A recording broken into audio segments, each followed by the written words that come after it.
It's me, Mario! Super Mario 64. L'année 2020 fut une année exceptionnelle pour ce jeu. Une année remplie d'histoires.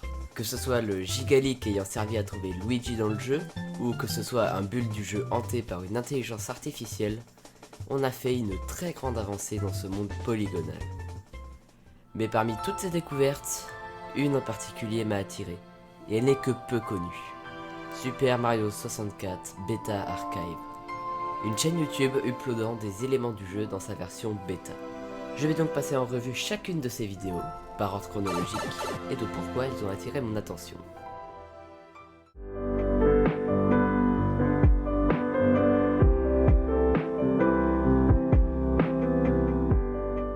La première vidéo de la chaîne se nomme Scrabstorm and Theme. et c'est un thème du jeu qui a été abandonné, dont voici un court extrait.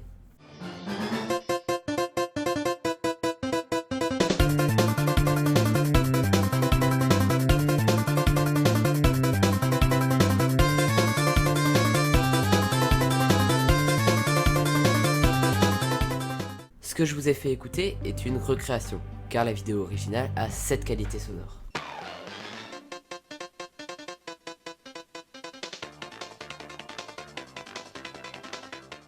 La description de la vidéo est la suivante.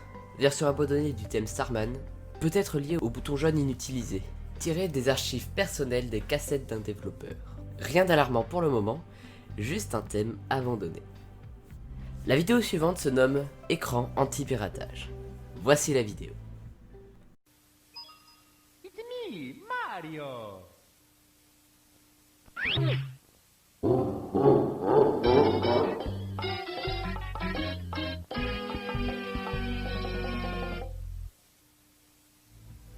Un écran anti-piratage classique, avec une mélodie glauque en fond, et un texte en japonais disant que c'est un crime sérieux de pirater ces jeux. Rien de vraiment flippant, mis à part que le Mario au centre est totalement inédit et n'a jamais été vu auparavant. La vidéo suivante est juste un autre thème, celui du souterrain, encore une fois recréé, que je trouve juste incroyable.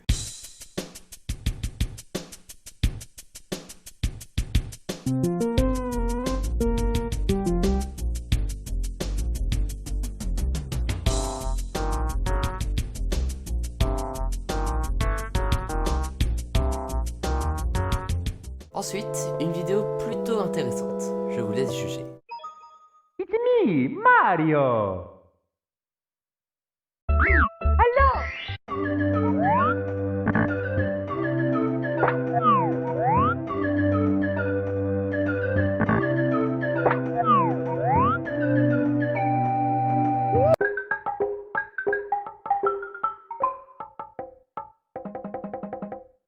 Donc ouais, c'est pas très accueillant. Je vous laisse imaginer les gosses à l'époque, sérieux. Analysons donc cette vidéo de plus près. Le jeu se lance normalement, sans aucune sauvegarde, puis la personne qui filme cette vidéo, qui se fait appeler EB dans sa description, fait la technique de crash du jeu la plus rapide, c'est-à-dire copier une sauvegarde vide, regarder son score, puis la supprimer, et Kaboom! le développeur Crash Handler se lance, et fait aussi bien flipper. Et c'est encore une fois une image de Mario totalement inédite. Et avec la vidéo suivante, on rentre enfin dans du concret. Elle se nomme Developer Animation Showcase, et c'est des animations de Mario et de Bowser dans différents états. Mais il y a deux choses intéressantes avec cette vidéo. Une se trouve dans la description, où la phrase suivante est écrite. Fun fact, toutes les animations pour Mario ont été faites avec des références humaines. Mais dans la vidéo, il y a une animation de Mario où il se noie. La deuxième chose mêle description et vidéo. La description dit également « En fait, j'ai participé à ce projet, donc j'avais une backup. J'ai donc cherché un nom avec les initiales EB dans les crédits à la fin de la vidéo, et grâce à l'appareil photo de Google Traduction, j'ai pu trouver le nom suivant, Eric Bennett.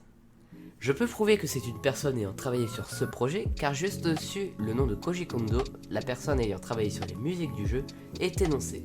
Mais pour l'instant, on ne peut pas vérifier cette théorie, puisque Google Traduction n'est pas très fiable, mais c'est intéressant de le noter. Ensuite, nous avons droit à un troisième thème, dont voici un extrait que je n'ai malheureusement pas pu trouver en haute qualité.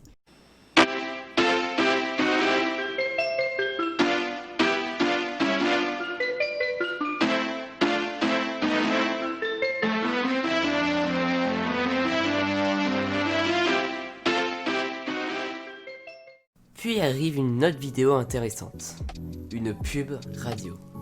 Mais juste avant de commencer, je voulais vous préciser qu'on a fait de notre mieux avec Louis pour traduire et comprendre la pub. Mais au vu de la qualité de l'audio, c'était vraiment compliqué. Mais bref, allons-y.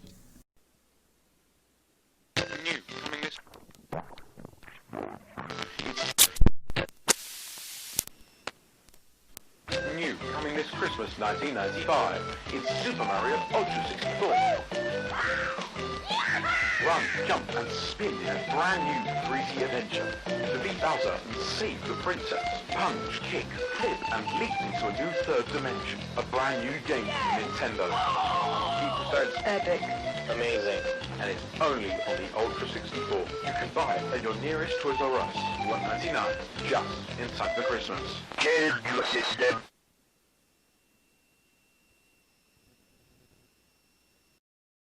Quelques petites choses à dire à propos de cette vidéo. Ultra 64 était le nom original de la Nintendo 64, d'où le nom Super Mario Ultra 64 énoncé dans la vidéo. Et aussi, Change Your System, entendu à la toute fin, était une phrase d'accroche pour la Nintendo 64.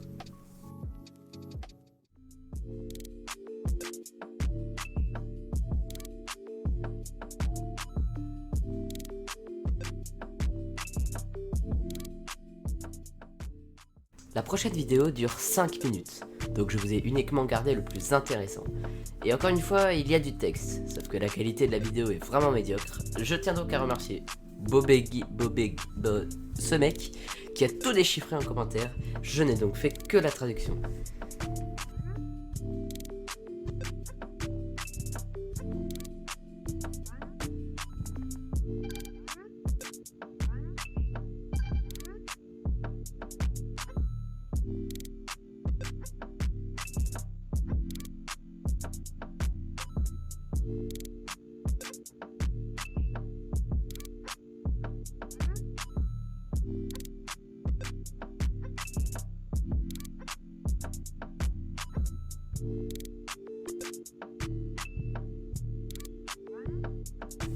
Mis à part les textes plutôt flippants et glauques, nous pouvons constater plusieurs changements par rapport à la version finale du jeu.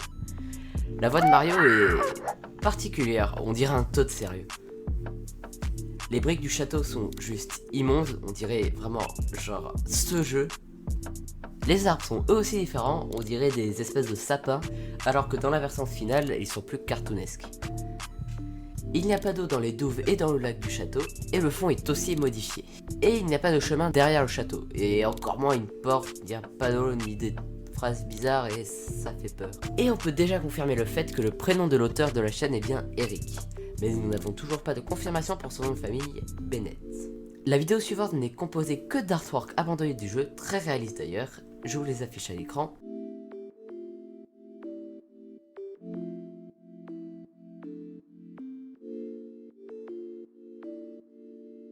Et maintenant, on arrive à la dernière vidéo de la chaîne qui se nomme Wing Cap Tower GUI.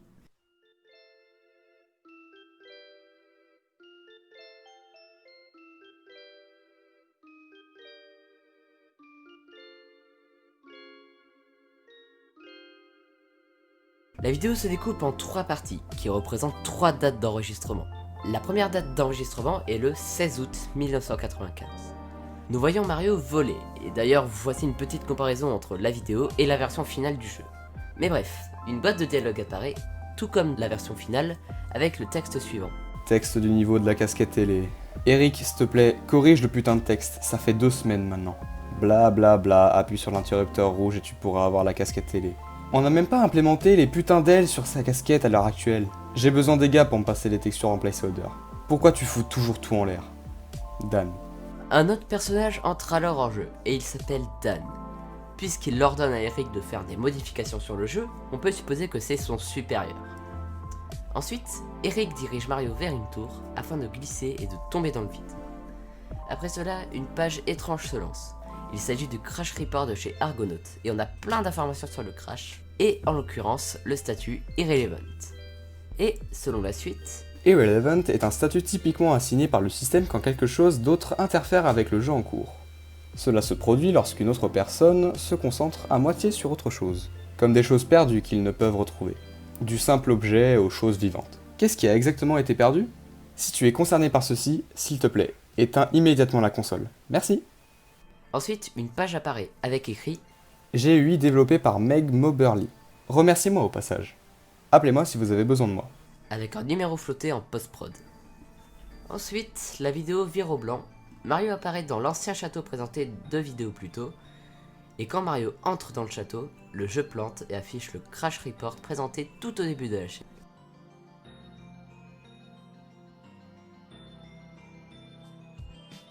La deuxième date d'enregistrement est le 16 novembre 1995, quelques mois avant la sortie officielle du jeu.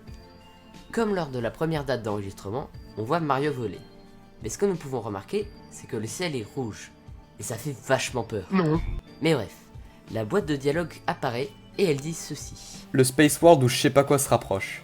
Eric, tu dois vraiment finir ça ou on enlève ce stage de la démo.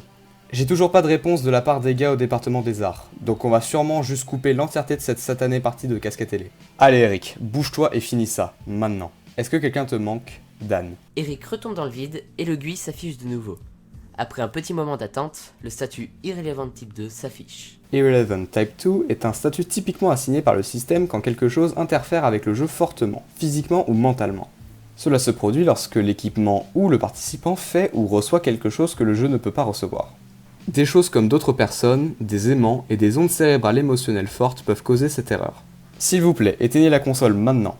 Retrouvez votre calme, vérifiez l'équipement et redémarrez. Merci. Le crédit de Meg s'affiche et on peut remarquer une différence entre les 2 coupes de cheveux entre la première et la deuxième date. Et nous arrivons enfin à la 3e date d'enregistrement, le 7 août 2020. Le ciel est de nouveau bleu et le texte suivant s'affiche. Eric, je suis tellement désolé, mais c'est entièrement ta faute. Eric glisse et tombe dans le vide, et le GUI s'affiche pour la 3e fois. Je vous laisse la vidéo en entière avec les sous-titres affichés à droite. Les éléments du jeu et les niveaux sont à risque. Appuyez sur A pour plus de détails. S'il vous plaît, retirez toute l'équipe de la pièce. S'il vous plaît, allez consulter un médecin. Panic Mode est un statut typiquement assigné par le système quand la participation est complètement inexistante. C'est entièrement ta faute.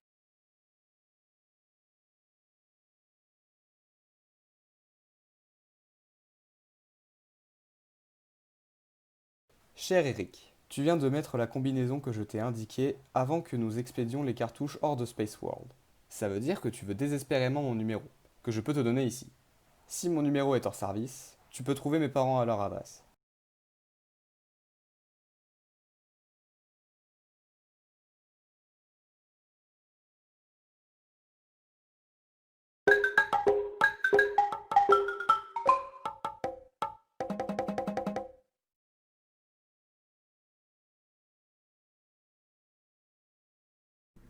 Voilà donc pour les vidéos disponibles sur la chaîne Super Mario 64 Beta Archive.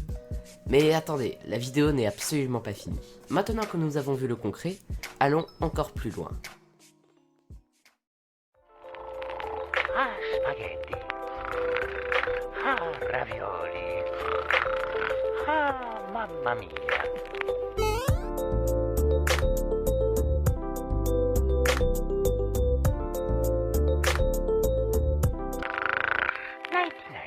Eric Bennett est un bêta-testeur ou développeur qui travaille chez Nintendo. Aux alentours des années 95, Eric a perdu quelqu'un, mort noyé, dont nous ne connaissons ni l'identité, ni même le lien d'affinité avec celui-ci. Eric, dévasté par sa perte, décide donc d'enquêter sur la disparition de cette personne, et délaisse donc son travail par la même occasion, ce qui entraîne la fureur de son supérieur Dan, car le Space World, c'est-à-dire le 3 de Nintendo, approche. Le jeu n'est alors qu'à sa version bêta, ce qui peut justifier les nombreux changements avec la version finale du jeu. En novembre, à une semaine du Space World 95, Eric est encore plus déprimé par la disparition. Dan, dans ses messages, est un peu plus gentil et sympathique avec lui disant qu'ils pourront retirer ce niveau du Space World. Et, le 7 août 2020, Dan dit à Eric les mots suivants. Eric, je suis tellement désolé, et c'est entièrement ta faute. Nous pouvons donc penser que si la personne qui l'affectionne tant est disparue, ce serait de sa faute. Eric, sous ces mots, et dans un état mental pitoyable, décide de boucler sa valise et d'aller passer quelques semaines chez Meg, la développeuse du GUI du jeu, lui ayant indiqué que s'il avait besoin d'aide, il pourrait se rendre chez elle. Ce qu'il a fait. Dans quel but, nous ne le savons toujours pas.